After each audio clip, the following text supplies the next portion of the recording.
Created by Stan Lee and Jack Kirby for Marvel Comics, The Incredible Hulk debuted in 1962 and has been in publication ever since. Old Green Jeans spun out into other media as well, among which was the 1978 Incredible Hulk television series, which aired on CBS, starring Bill Bixby as Dr. David Bruce Banner, Lou Ferrigno as the Hulk, and Jack Colvin as Jack McGee. The TV series features Dr. David Banner, a widowed physician and scientist who is presumed dead.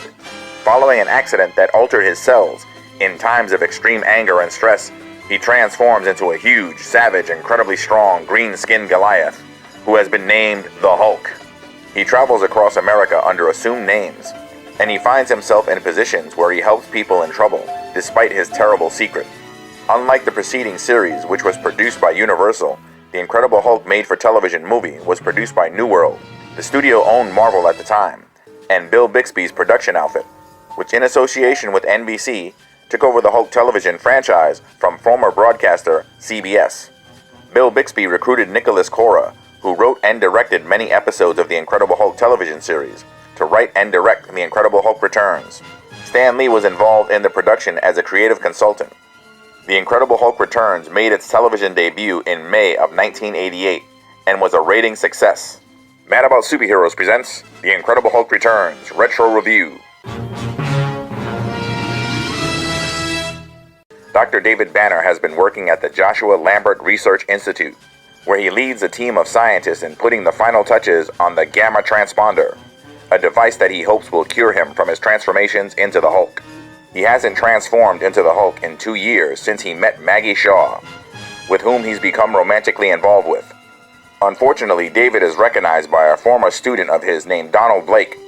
Blake reveals that on an expedition in Norway, he came in possession of a magical hammer containing the soul of the mighty Thor, an immortal Viking warrior banished from Valhalla, and reluctantly compelled to serve Blake, who can summon him by speaking Odin's name.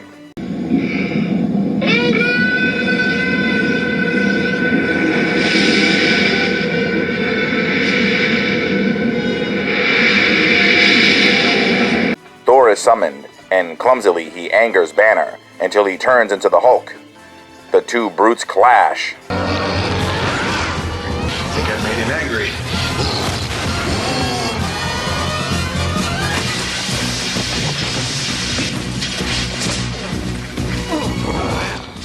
The next morning, Banner scolds Blake for setting back his experiment and demands that he and Thor make amends.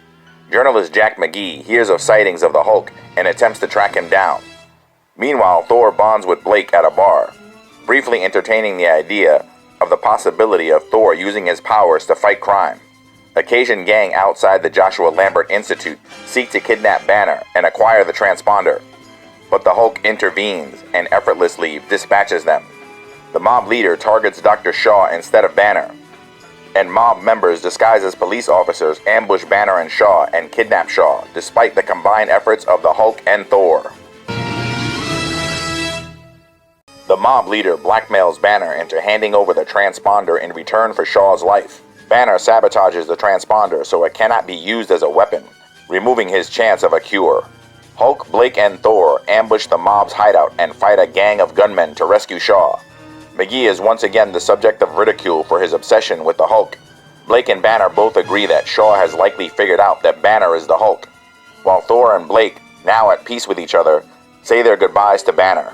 Now that the Hulk has been sighted in the area, Banner is forced to move on and end his relationship with Shaw.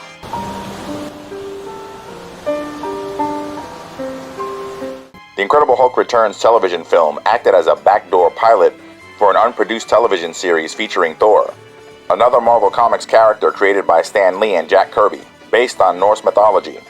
Much like the television treatment for the Hulk, Thor's backstory has been altered from the original Lee Kirby comic book, which features Donald Blake and Thor sharing the same body, transforming with the use of an enchanted cane. In The Incredible Hulk Returns, Thor is depicted as being a servant of Blake, and they are two separate entities.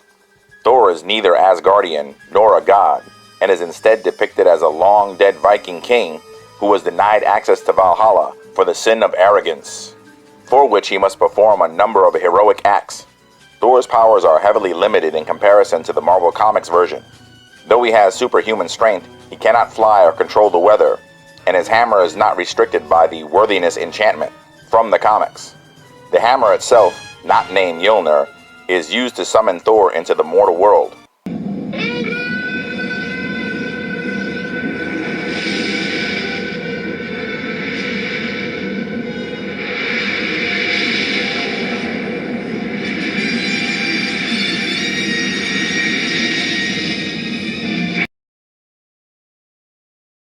The Incredible Hulk Returns was a major rating success, resulting in 2 sequels: The Trial of the Incredible Hulk, which features the Marvel Comics character Matt Murdock, aka Daredevil, the Man Without Fear, Hell's Kitchen's blind lawyer by day and crime-fighting vigilante by night, and The Death of the Incredible Hulk, which, for better or worse, ended the series.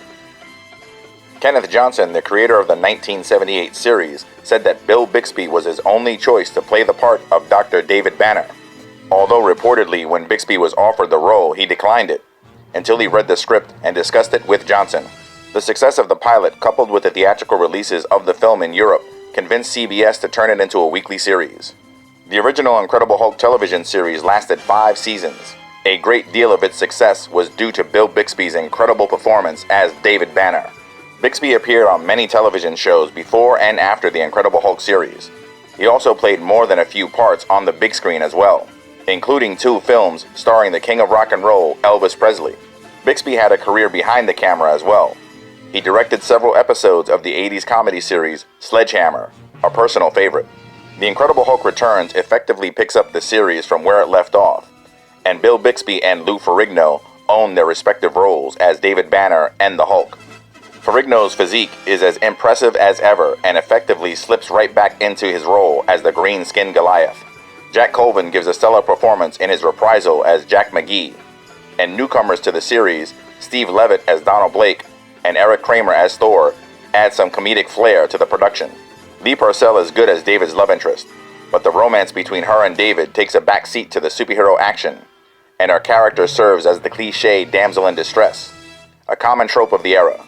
Seasoned television actors Tim Thomerson and Charles Napier make excellent bad guys, but up against the Hulk and Thor, they aren't ever any real threat.